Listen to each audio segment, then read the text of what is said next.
Muy buenos días, licenciadas. Vamos a empezar ahora con el aparato urinario. El aparato urinario está formado por un conjunto de órganos que permiten, entre otras cosas, el ultrafiltrado de la sangre para poder eliminar del cuerpo macromoléculas hidrosolubles y exceso de agua y de iones. Anatómicamente está formado por los riñones, los uréteres, la vejiga y la uretra, que se divide en tres partes: una primera porción que es prostática, una segunda porción que es membranosa y una tercera porción que es peniana. El primer órgano que vamos a ver es el riñón. Se trata de un órgano par, es decir, que hay dos riñones por cuerpo, retroperitoneales, ubicados en la celda renal, y que morfológicamente son órganos macizos con una cápsula de tejido conectivo denso no modelado que la rodea, bastante gruesa, y que presenta una región llamada ilio-renal por donde ingresan y egresan estructuras vasculares, nerviosas y propias del riñón. Es decir, va a entrar la arteria renal, va a salir la vena renal y van a salir estructuras tubulares propias del riñón que van a ser la pelvis renal y el uréter. Y el órgano, en su interior, nos muestra un parénquima distribuido en dos grandes elementos: una corteza y múltiples médulas. Las médulas tienen forma de pirámide invertida, con los vértices mirando hacia el ilio, y la corteza se encuentra periférica y entre las pirámides medulares. A estos sectores, a estos cordones de tejido cortical ubicado entre las médulas, todo este segmento de acá, este segmento de acá, este segmento de acá, recibe el nombre de columna de Bertin y corresponde a tejido cortical que se ubica entre las pirámides medulares. Vamos a comenzar a hablar ahora del nefrón. El nefrón es la unidad histológica y funcional del riñón. Las unidades histológicas son estructuras que están repetidas múltiples veces en el interior de un órgano y su sola estructura define la función del órgano. Vamos a ver que el riñón tiene como unidad histológica el nefrón, el hígado tiene como unidad histológica el lobulillo hepático, la tiroides tiene como unidad histológica el folículo tiroideo y así sistemáticamente. ¿Cuál es la importancia de esto? Cuando uno describe a una unidad histológica, asume automáticamente que eso repetido n cantidad de veces forma al órgano y define la función del mismo. Por eso uno tiene que describir al nefrón con todos sus elementos y lo tenemos que ubicar dentro del riñón para saber que existen partes que se encuentran en la corteza y partes que se encuentran en la médula. Esta línea que está acá es esta línea de acá, que corresponde al límite entre la corteza y la médula.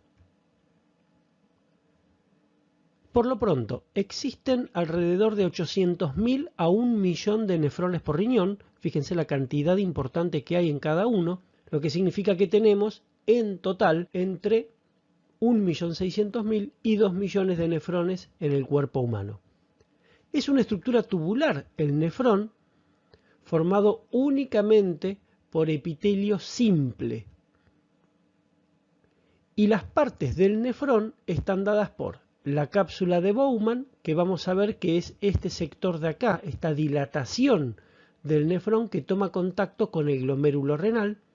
Se continúa con el túbulo proximal, que tiene una porción contorneada y una porción recta. Después se continúa con el asa delgada de Henle, que tiene una porción descendente, un loop o vuelta y una porción ascendente. Después tenemos el asa gruesa de Henle y finalmente el túbulo contorneado distal, que en una región que se encuentra muy cerca del glomérulo y tomando contacto con las arteriolas, a la mácula densa. Después vamos a hablar bien en detalle de la mácula densa, pero por lo pronto decimos que la mácula densa es una región del túbulo contorneado distal que apoya sobre un glomérulo y que tiene características histológicas específicas. Todos los nefrones terminan en el túbulo contorneado distal y hasta ahí es el límite del nefrón, pero existe una porción más tubular que corresponde al túbulo colector. El túbulo colector es un túbulo al que le desembocan múltiples nefrones. No es parte del nefrón, repito, perdón que sea un poco reiterativo, pero es muy importante entender este concepto, pero es un componente tubular muy importante de lo que es el aparato urinario. Entonces, resumiendo, el nefrón está formado por cápsula de Bowman, túbulo proximal que tiene una porción contorneada y una porción recta, asa delgada de Henle que tiene una porción descendente, un loop y una porción o rama ascendente, asa gruesa de Henle, túbulo contorneado distal. Y después los nefrones desembocan en el túbulo colector. Un dato. Muchos autores, de hecho Ross lo aclara, dicen que el asa gruesa de Henle también se lo llama parte recta del túbulo distal. O sea que el túbulo distal, al igual que el proximal, tienen una parte recta y una parte contorneada. Sea cual fuere el nombre que reciben, hay una porción a continuación del asa delgada de Henle que se encuentra en la médula y que después ingresa en la corteza y se vuelve contorneado. O sea que podemos decir asa gruesa de Henle y túbulo contorneado distal, o túbulo distal que tienen una parte recta y una parte contorneada. Y acordémonos que la porción del túbulo distal que apoya sobre un glomérulo la llamamos mácula densa y que tiene características histológicas bien definidas.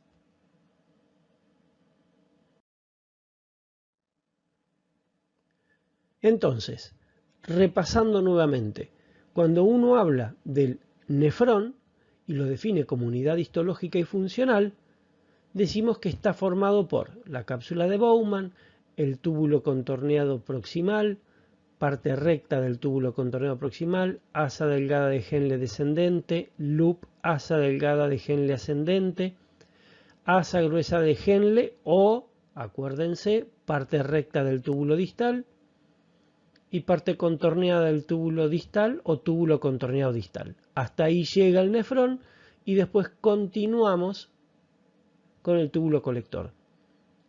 Hay una serie de palabras que nosotros tenemos que tener en cuenta cuando hablamos del aparato urinario, específicamente del nefrón, para poder comprender los procesos de manejo de agua, iones y pequeñas moléculas a la hora de movilizar el líquido por el interior del nefrón. Por lo pronto, el ultrafiltrado es el pasaje de líquido desde los capilares glomerulares hacia la cápsula de Bowman. Vamos a ver que ese ultrafiltrado va a depender de unas estructuras muy pequeñas que permiten el pasaje de moléculas que tienen un tamaño menor o igual a la albúmina, que es una proteína pequeña de la sangre. La reabsorción es el proceso que define el pasaje de agua, iones o moléculas, lo que fuere, desde la luz del nefrón hacia el órgano. Es decir, nosotros ultrafiltramos a nivel de la cápsula de Bowman y se genera un líquido que va a circular por el interior del nefrón. Ese líquido que circula por el interior del nefrón, si las células epiteliales lo absorben, a ese mecanismo lo llamamos reabsorción. O sea que la reabsorción es el pasaje desde la luz del nefrón hacia el interior de la célula epitelial y desde la célula epitelial hacia el intersticio, es decir, hacia el tejido que rodea el nefrón y que después va a ir a la sangre. Definimos como secreción a aquello que en cualquier lugar del nefrón que no sea la cápsula de Bowman, algo pasa del intersticio a la célula y de la célula hacia la luz tubular. O sea que se agrega algo hacia la luz tubular, pero que no ingresó a nivel de la cápsula de Bowman. Y por último, la excreción es cuando se produce una salida de líquido al final del túbulo colector, cuando ya no se puede modificar el contenido de la luz y ese líquido pasa a llamarse orina definitiva.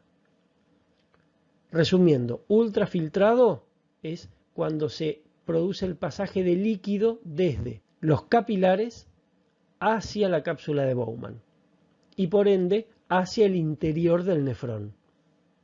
La reabsorción es cuando algo que se encuentra en la luz tubular pasa al intersticio.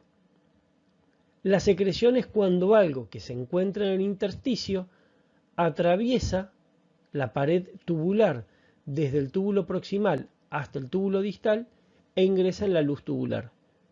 Y finalmente la secreción es cuando sale del túbulo colector e ingresa en el túbulo conector o túbulo de Bellini, donde ya no puede modificarse la orina y pasa a llamarse orina definitiva. Y ahora sí, ahora que tenemos armado al nefrón, podemos decir perfectamente y describir correctamente cómo era la irrigación renal luego de la arteriola aferente. Acordémonos, la arteria interlobulillar proveniente de la arteria arcuata o arciforme daba múltiples ramas laterales llamadas arteriola aferente. La arteriola aferente se capilariza, forma un capilar llamado capilar glomerular. Después vamos a hablar bien en detalle de las características histológicas de este capilar glomerular y se continúa con la arteriola eferente. La arteriola eferente formaba los vasos rectos y de ahí salíamos al sistema venoso. Ahora, a nivel del capilar glomerular se va a producir el contacto entre las estructuras vasculares y el nefrón. La cápsula de Bowman abraza al capilar glomerular para justamente producir el ultrafiltrado de la sangre. El capilar glomerular es un capilar de tipo fenestrado. Recordemos que los capilares fenestrados presentan un endotelio con poros o fenestras, con unos orificios muy pequeños y una membrana basal continua.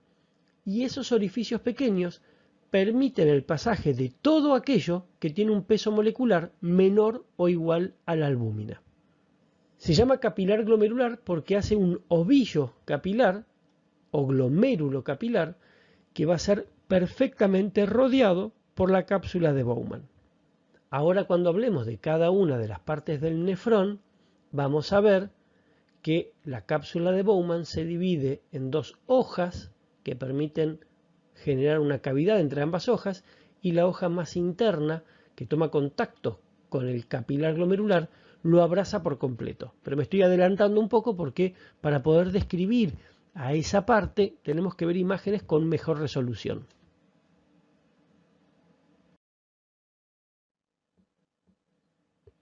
Ahora bien, arrancamos con la primera parte del nefrón. Recordemos que dijimos que la primera parte corresponde a lo que se llama cápsula de Bowman. La cápsula de Bowman es una gran bolsa que presenta dos caras o dos capas o dos hojas.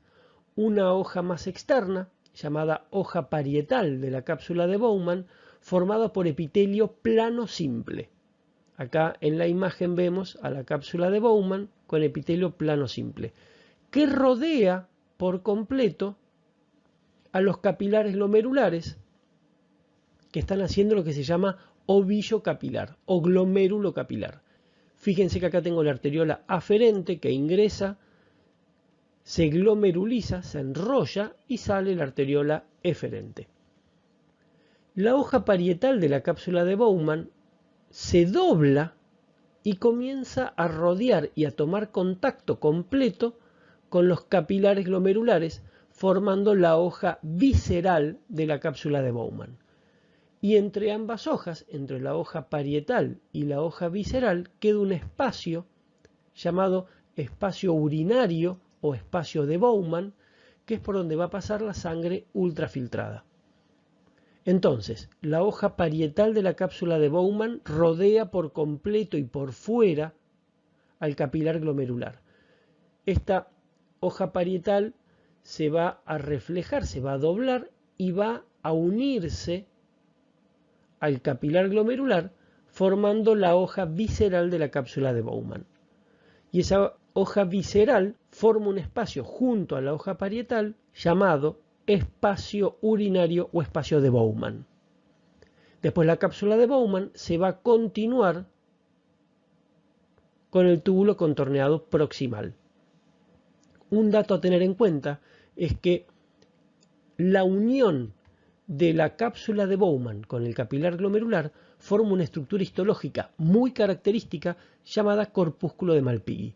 El corpúsculo de Malpighi es la asociación de la cápsula de Bowman y el capilar glomerular que contiene en su pared a la hoja visceral de la cápsula de Bowman. Esta característica histológica es muy importante porque define y diagnostica correctamente al riñón. Vamos a hablar un poco ahora del corpúsculo de Malpighi y vamos a describirlo en detalle porque esta es una de las partes más complejas a la hora de comprender cómo es la ultraestructura de estos elementos. Hagamos un pequeño repaso. La cápsula de Bowman es una dilatación, está formada por una hoja parietal formada por epitelio plano simple. Esa hoja parietal se dobla y rodea por completo al capilar glomerular a través de su hoja visceral de la cápsula de Bowman. La hoja visceral de la cápsula de Bowman está formada por los podocitos. Los podocitos ahora en la siguiente lámina vamos a describir en detalle de qué se trata. Ahora, varias cositas a tener en cuenta. El espacio comprendido entre la hoja parietal y la hoja visceral se llama espacio urinario o espacio de Bowman. Y la sangre ultrafiltrada va a atravesar y va a caer al espacio urinario para continuarse después con el túbulo contorneado proximal. Un dato final con respecto al corpúsculo de Malpighi, que es la asociación entre el capilar glomerular y la cápsula de Bowman, es que hay un estroma, hay un conjunto de células que rellenan los espacios de los capilares glomerulares, los espacios que dejan el plegamiento de los capilares glomerulares, que se llaman células del mesangio intraglomerular. El mesangio intraglomerular tiene como función la renovación de las membranas basales, tanto del capilar glomerular como de la hoja visceral de la cápsula de Bowman, haciendo fagocitosis de la misma. O sea, fagocita la membrana basal, las membranas basales, y de esa manera permite la renovación de la membrana basal. Entonces, ¿qué vamos a tener en el corpúsculo de Malpighi? Vamos a tener la hoja parietal de la cápsula de Bowman, el espacio de Bowman, el glomérulo capilar, el capilar glomerular que es de tipo fenestrado, la hoja visceral de la cápsula de Bowman en íntimo contacto y rellenando los espacios el mesangio intraglomerular. Ahora vamos a hablar un poco de los podocitos. Dijimos que los podocitos son las células que forman la hoja visceral de la cápsula de Bowman y están abrazando por completo el capilar glomerular.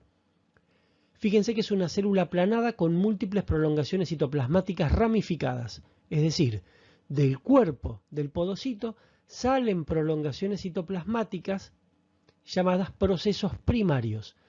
De los procesos primarios van a salir otras prolongaciones citoplasmáticas llamadas procesos secundarios y de los procesos secundarios van a salir finalmente otras prolongaciones citoplasmáticas llamadas pedicelos. La importancia se da en que los pedicelos se interdigitan, es decir, se entrecruzan unos con otros de tal manera de rodear por completo al capilar glomerular. Cuando uno lo mira con microscopía electrónica, los pedicelos son como dedos interdigitados, enganchados unos con otros, abrazando la totalidad del capilar glomerular. Pero si ustedes se fijan, entre los pedicelos entrelazados queda un espacio que solamente se ve con la microscopía electrónica. Esta es una imagen de microscopía electrónica de barrido porque nos muestra una imagen tridimensional. Fíjense que entre las interdigitaciones queda un pequeño espacio. Ese espacio es fundamental y se llama ranura de ultrafiltrado. Repito, el espacio comprendido entre las interdigitaciones de los pedicelos se llama ranura de ultrafiltrado, lo que significa que los pedicelos no están en contacto entre sí, sino que están separados por un pequeño espacio, visto solamente con microscopía electrónica, llamada ranura de ultrafiltrado. Todo lo que describimos hasta recién nos permite formar entonces lo que se llama la barrera de ultrafiltrado, que es la barrera que tiene que atravesar todo aquello que se ultrafiltra para pasar desde el capilar glomerular hacia el espacio urinario o de Bowman. Y fíjense, para poder atravesar tiene que pasar primero por el poro fenestra del capilar glomerular, que tiene una restricción de tamaño. Recordemos que su tamaño es tan pequeño que solamente se puede ultrafiltrar aquello que tenga un tamaño menor o igual a la albúmina, que se trata de una proteína muy pequeña de la sangre. Todo aquello que tiene un tamaño molecular mayor a la albúmina no se ultrafiltra. Una vez que uno atraviesa el poro fenestra, se encuentra con la lámina basal del capilar, que está formado por dos capas, una lámina rara y una lámina densa. La lámina rara en contacto con el endotelio, la lámina densa por fuera. Después viene la lámina basal del podocito. La lámina basal del podocito también presenta una lámina rara y una lámina densa. Acuérdense, la lámina rara en contacto con el podocito y la lámina densa por debajo. Lo que significa que las láminas densas, tanto de la lámina basal del podocito como de la lámina basal del capilar, están en contacto entre sí, porque recordemos, lámina rara en contacto con el endotelio, lámina densa por fuera. Podocito, lámina rara en contacto con el podocito, lámina densa por fuera. Entonces quedan en contacto las láminas densas tanto de la lámina basal del capilar como de la lámina basal del podocito. Esto es muy importante porque ahora después vamos a hablar de la membrana basal glomerular. Y finalmente, para poder atravesar, tenemos la ranura de ultrafiltrado, que eran los espacios comprendidos entre las interdigitaciones de los pedicelos de los podocitos. Resumiendo, tenemos el poro fenestra, tenemos la lámina basal del capilar, la lámina basal del podocito y la ranura de ultrafiltrado. Todo eso me forma la barrera de ultrafiltrado. Y el dato extra que yo quería comentarles, muy importante, es que las láminas basales del capilar y el podocito se fusionan y forman lo que se llama membrana basal glomerular. La membrana basal glomerular está formada por la lámina rara del capilar, su lámina densa, la lámina densa del podocito y finalmente la lámina rara del podocito.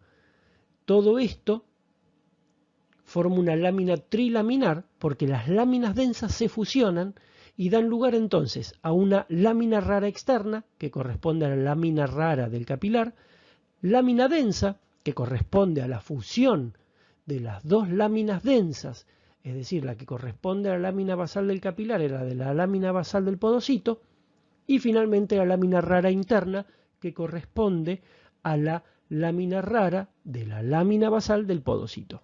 Yo sé que es un trabalenguas, pero es bastante importante entender esto porque la membrana basal glomerular es una membrana trilaminar, porque presenta tres láminas o capas, llamadas lámina rara externa, lámina densa y lámina rara interna. La lámina densa es bastante gruesa y justamente es gruesa porque surge de la fusión de las dos láminas densas.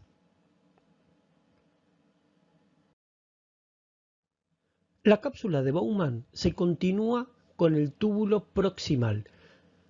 El túbulo proximal habíamos dicho que presentaba dos partes, una parte contorneada y una parte recta.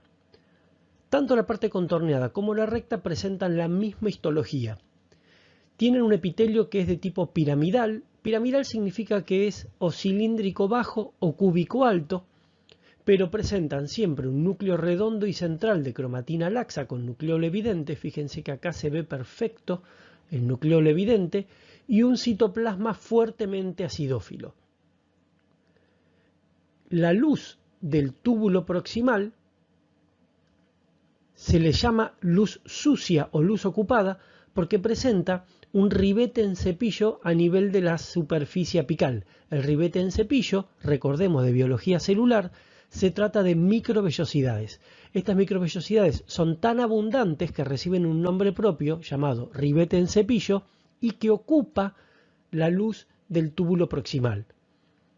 La acidofilia importante del citoplasma de estas células del túbulo proximal se debe fundamentalmente a la gran cantidad de mitocondrias que presentan en su interior. Y cuando uno mira la corteza del órgano, ve que hay una gran cantidad de túbulos proximales debido a que es la porción más larga de la corteza comparado con el túbulo distal. La función del túbulo proximal es reabsorber el 60 a 80% de todo el líquido ultrafiltrado. Esto significa que lo que modifica es el volumen ultrafiltrado, pero no modifica las concentraciones internas. Acuérdense que una concentración es el soluto con el solvente. Y yo puedo concentrar o diluir una concentración jugando justamente con los solutos o los solventes. Como acá yo no movilizo algo en forma individual, sino que reabsorbo todo, reabsorbo el 60 a 80% del total, lo que estoy haciendo es no modificando la concentración, sino el volumen. Por eso se dice que el líquido que sale del túbulo proximal es isotónico respecto del plasma, o sea que tiene las mismas concentraciones que el plasma. El túbulo proximal se continúa con el asa de Henle delgada. El asa de Henle delgada dijimos que presentaba una porción descendente, un loop y una porción ascendente. Acuérdense que el loop es lo mismo que decir vuelta. Histológicamente, tanto la porción descendente delgada como ascendente delgada son iguales, presentan un epitelio plano simple. Ese epitelio plano simple no se confunde con los capilares porque presenta generalmente entre 2 y 3 núcleos formando parte de la estructura. Ahora, la porción descendente y la porción ascendente en términos de la histofisiología son distintos. La porción descendente es permeable al agua e impermeable a los solutos. Es decir, que al líquido que está circulando por su interior solamente le quito agua, volviendo al líquido tubular más concentrado a medida que voy bajando por el asa delgada de Henle. En el loop no se hace absolutamente nada y en el asa delgada ascendente hay una permeabilidad selectiva a los iones. Es decir, yo voy descendiendo y voy concentrando el líquido tubular. Y cuando empiezo a ascender, le empiezo a quitar iones. O sea que le estoy devolviendo la isotonicidad al líquido tubular. Porque primero le saqué el agua y ahora le estoy sacando los iones en forma selectiva.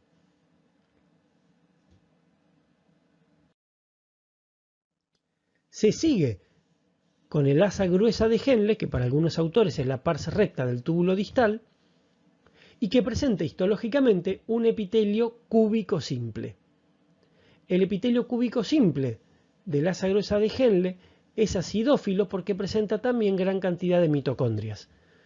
Y también tiene como función importante la reabsorción de iones. Por eso, en el asa gruesa de Henle, el líquido se vuelve hipotónico, porque lo estoy sacando específicamente iones, haciéndolo más diluido. Ser diluido significa que tiene una mayor cantidad de agua que de iones, y a eso se lo llama hipotónico.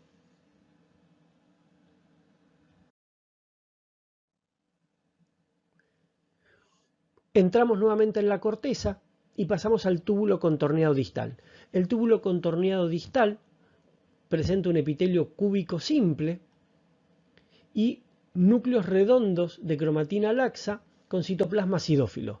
Cuando yo comparo un túbulo distal con un túbulo proximal, fíjense que la acidofilia del proximal es mucho mayor que la acidofilia del distal, lo que significa que el túbulo distal tiene menos mitocondrias que el túbulo proximal. Otra característica distintiva es que el túbulo distal presenta microvellosidades, pero no tiene ribete en cepillo, es decir, tiene microvellosidades, pero no son tan abundantes como lo es en el túbulo proximal, y por ende la luz se encuentra limpia. Fíjense que cuando yo veo y comparo las luces de un distal y de un proximal, en el proximal la luz está sucia y en el distal la luz está limpia. La función del túbulo contorneado distal es reabsorber sodio y secretar potasio. Acuérdense que reabsorber era pasar de la luz hacia el intersticio y secretar del intersticio hacia la luz. Reabsorbo sodio y secreto potasio cuando es estimulada por una hormona llamada aldosterona. Esta hormona es una hormona producida por la corteza suprarrenal como parte de lo que se llama sistema renina-angiotensina-aldosterona, que lo vamos a ver más adelante. Entonces, el túbulo distal solo reabsorbe sodio y secreta potasio si es estimulada por aldosterona. Si no es estimulada por aldosterona, no hace absolutamente nada. Y por ende, como yo estoy sacando sodio y poniendo potasio, no modifico la concentración, sino que la estoy dejando hipotónica.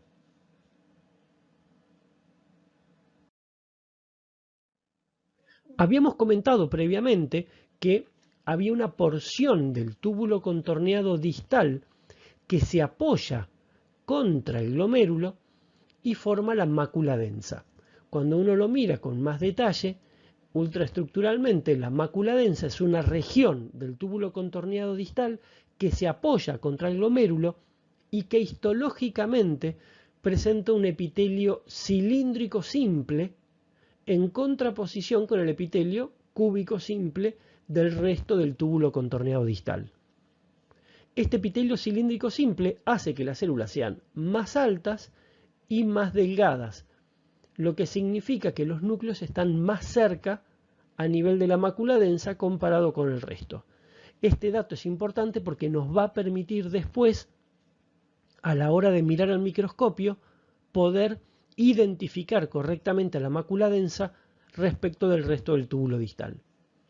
Una característica que tiene la mácula densa es que su aparato de Golgi es infranuclear, o sea que está debajo del núcleo, y eso le permite poder secretar no hacia la luz del túbulo, cosa que es lógico, porque si secretase hacia la luz del túbulo iría hacia la orina, sino que, como lo tiene infranuclear, como está debajo del núcleo, libera la secreción hacia la membrana basal y por ende hacia el tejido contiguo.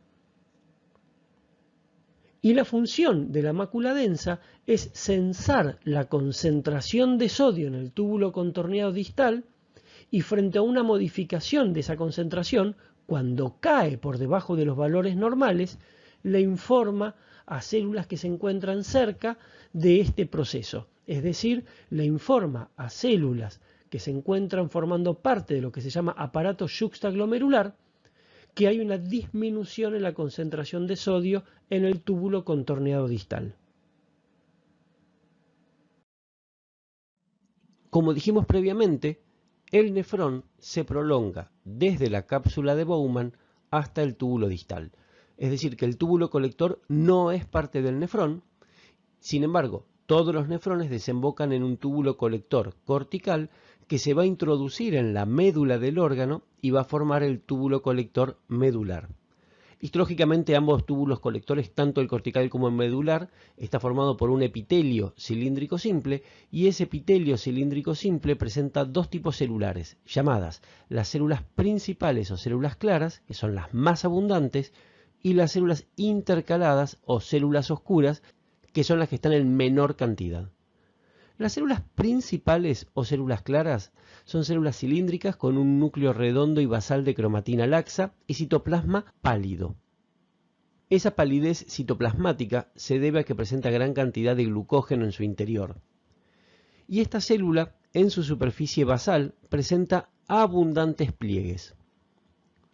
Ahora, tiene dos tipos de receptores esta célula. Presenta en su membrana basal receptores para la hormona ADH. Recordemos que la hormona ADH lo que hace es estimular a las células principales del túbulo colector a que movilice las acuaporinas de tipo 2 hacia la membrana apical. Y las acuaporinas de tipo 2 reabsorben agua a nivel del túbulo colector cuando son estimuladas a estas células por la hormona antidiurética, que recordemos que es una hormona que se almacena en la neurohipófisis y es producida por neuronas hipotalámicas. Eso lo vamos a ver bien en detalle cuando hablemos en el sistema endocrino de la glándula hipófisis. Entonces, resumiendo, la célula principal o célula clara presenta receptores para ADH que aumentan las aquaporinas de tipo 2 en la membrana apical de estas células. Y llamativamente también tienen receptores citoplasmáticos para la hormona aldosterona, que es una hormona esteroidea, y la aldosterona reabsorbe sodio y secreta potasio, no solo en el túbulo distal, sino también en el túbulo colector, al estimular a las células principales o claras. Por su lado, las células intercaladas o células oscuras son células que son también cilíndricas con núcleo redondo y basal de cromatina laxa, y el citoplasma, que es más acidófilo, se debe fundamentalmente a que presenta una mayor cantidad de mitocondrias. Estas células tienen como función secretar protones y bicarbonato hacia la luz, es decir, pueden acidificar la orina o pueden alcalinizar la orina. La letra chica dice que existen dos tipos celulares de células intercaladas, unas son las que secretan el protón y las otras son las que secretan el bicarbonato.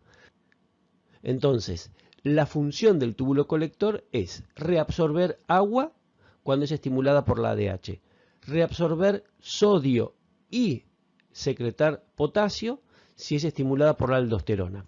Y estas dos funciones son producidas por las células principales o células claras. Y aparte, tiene como función secretar protones o bicarbonato, lo que acidifica o alcaliniza la orina, y esto se da por la acción de las células intercaladas o células oscuras. Ahora, un último dato es que forma parte del túbulo urinífero. El túbulo urinífero es la suma del nefrón más el túbulo colector. Y habitualmente y erróneamente se considera el túbulo urinífero como la unidad histológica del riñón, cuando la unidad histológica y funcional del riñón es el nefrón. El aparato yuxtaglomerular está formado por un conjunto de células que rodean al glomérulo renal y que están conformados por tres elementos. Las células yuxtaglomerulares, que son estas células que están en verde y que corresponden a células musculares modificadas de la túnica media de la arteriola aferente, fundamentalmente, y en menor medida la arteriola eferente. Las células de la mácula densa, que ya habíamos descrito previamente, que son células de la pared del túbulo contorneado distal que se apoya sobre el glomérulo renal y que está formado por células cilíndricas simples con núcleos apicales y Golgi infranuclear. Y por último, las células del mesangio extraglomerular, que son estas células amarillas que están dispuestas acá, entre la mácula densa, la arteriola aferente y la arteriola eferente. A estas células del mesangio extraglomerular también se las llama células Lasis o de Polkissen. Ya dijimos previamente que la función de la mácula densa es censar la concentración de sodio en la luz tubular. Las células yuxtaglomerulares son células musculares modificadas que contienen en su interior gránulos de renina y funcionan como receptores de estiramiento. ¿Cómo es esto? Fácil. Toda vez que existe una alteración en la tensión parietal de la arteriola aferente y en menor medida la eferente, se produce una liberación de renina. ¿Cuándo se produce? Cuando disminuye la tensión parietal, es decir, cuando disminuye la presión arterial en la arteriola aferente y la arteriola eferente, pero fundamentalmente la aferente. Cuando se produce una disminución en la presión arterial a nivel de la arteriola aferente, se produce la liberación de estos gránulos que contienen renina, que ya vamos a ver de qué se tratan. Las células de la mácula densa, ya habíamos dicho previamente que tienen como función censar la concentración de sodio en la luz tubular, y cuando cae la concentración de sodio en la luz del túbulo contorneado distal, estimulan a las células yuxtaglomerulares a que liberen renina a la sangre. Por último, las células del mesangio extraglomerular no tienen una función descripta correctamente al día de hoy y existe disparidad de criterios. Por eso siempre se dice, al menos hasta ahora, que la función de las células del mesangio extraglomerular es desconocida. Ahora, frente a una disminución en la presión arterial en la arteriola aferente o una disminución en la concentración de sodio en el túbulo contorneado distal, el aparato yuxtaglomerular libera renina a la sangre. Esa es la respuesta que produce el aparato yuxtaglomerular frente a alguna de estas dos alteraciones. La renina es una enzima y es una enzima que va a actuar sobre una proteína producida por el hígado llamada angiotensinógeno y da comienzo a lo que se llama sistema renina-angiotensina-aldosterona. El sistema renina-angiotensina-aldosterona es la respuesta corporal frente a una disminución en la presión arterial a nivel de la arteriola aferente o frente a una disminución en la concentración de sodio a nivel del túbulo contorneado distal. Ya habíamos comentado previamente que frente a una disminución en la presión arterial en la arteriola aferente o frente a una disminución en la concentración de sodio en el túbulo contorneado distal, el riñón, a través del aparato yuxtaglomerular, libera renina a la sangre. La renina es una enzima que agarra el angiotensinógeno hepático y lo corta transformándolo en angiotensina 1. La angiotensina 1 circula por sangre y cuando pasa por los capilares pulmonares, por acción de la enzima convertidora de angiotensina, o ECA, transforma a la angiotensina 1 en angiotensina 2. La angiotensina 2 tiene dos efectos, un efecto inmediato y un efecto mediato. El efecto inmediato es estimular la contracción de los vasos sanguíneos a nivel arteriolar, o sea, hace vasoconstricción arteriolar y una vasoconstricción aumenta la presión arterial. El problema es que uno no puede vivir a expensas de vasoconstricción, lo que significa que uno tiene que aumentar el volumen líquido en los vasos sanguíneos para aumentar la presión arterial sin disminuir el calibre del vaso. Y ese es el efecto mediato. La angiotensina 2, como efecto mediato, estimula a la corteza suprarrenal, a la capa glomerular, para que produzca una hormona esteroidea llamada aldosterona.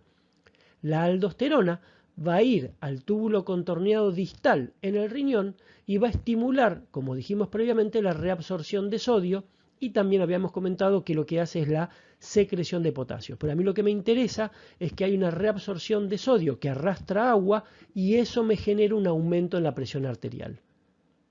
Como ven, este circuito comienza en el riñón y también termina en el riñón. Producimos renina para producir finalmente la angiotensina 2, que me genera vasoconstricción como efecto inmediato, y aldosterona como efecto mediato, a través de la glándula suprarrenal en la corteza capa glomerular, que va a ir al riñón a estimular al túbulo contorneado distal a que reabsorba sodio, y recordemos que el sodio arrastra agua. Y dentro de las funciones renales, vamos a ver que hay varias que ya estuvimos viendo y vamos a nombrar algunas nuevas. Hablamos como función del ultrafiltrado de la sangre. Los riñones reciben diariamente 180 litros de sangre que va constantemente siendo ultrafiltrada para poder eliminar las macromoléculas hidrosolubles que son residuos, que son desechos, y aparte para regular también el agua y los iones corporales. Participa en la formación de la orina, es decir, en la excreción renal. En términos endocrinos, habíamos comentado que produce la renina frente a una disminución en la presión arterial en la arteriola aferente o frente a una disminución en la concentración de sodio en el túbulo contorneado distal. También participa en la síntesis de vitamina D. La vitamina D tiene un paso que es inicial en la piel, de ahí pasa por el hígado y finalmente termina en el riñón. Estos tres pasos determinan la producción del calcitriol o 1,25 dihidroxivitamina D, que es la vitamina D activa. Esta hormona la vamos a hablar cuando hablemos de endocrinología, pero tenemos que saber que parte de las funciones renales son la activación de la vitamina D o tercer paso de la producción de vitamina D. También participa en la regulación del pH corporal por medio de lo que es la producción de bicarbonato o la secreción de protones. Y finalmente, muy importante, produce la eritropoyetina, que es un factor de crecimiento que estimula a la unidad formadora de colonias eritroides, la UFC-E, a nivel de la médula ósea, para que haga eritropoyesis.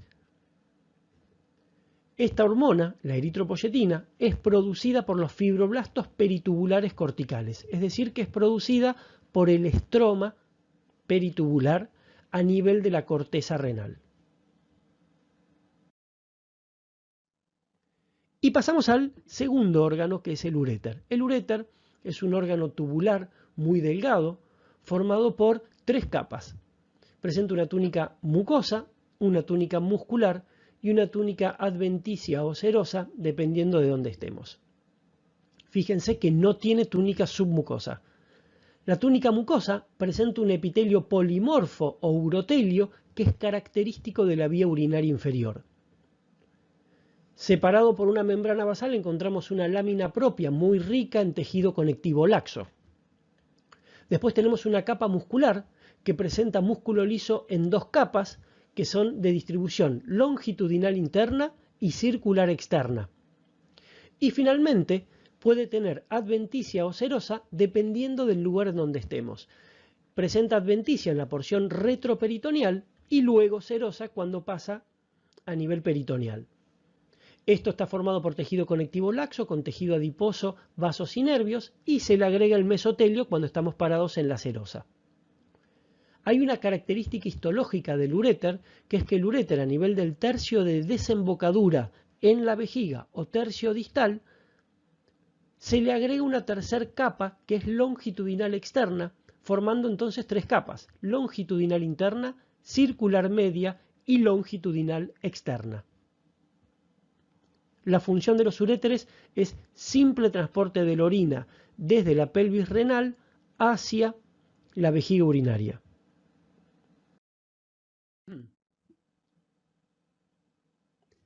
Y finalmente la vejiga urinaria, que es un órgano cuya función es el almacenamiento de la orina.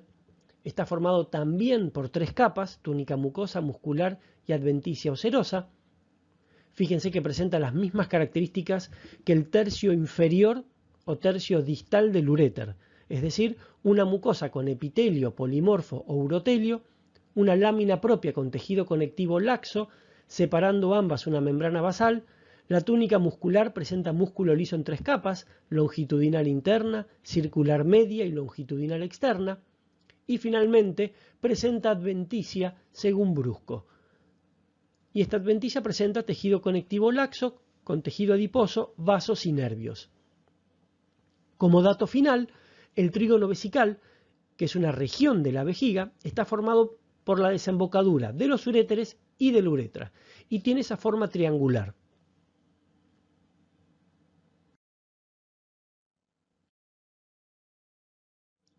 Muy bien, gente, terminamos con la clase de aparato urinario. Espero haber sido lo suficientemente claro en las 3 clases. Saben que siempre que tengan alguna duda, no deben dudar en escribirnos, que nosotros rápidamente les vamos a sacar esas inquietudes que se les generaron durante la clase, porque la idea de esto es que a ustedes les queden los conceptos claros. Nos estamos viendo en la próxima clase, gente. Hasta luego.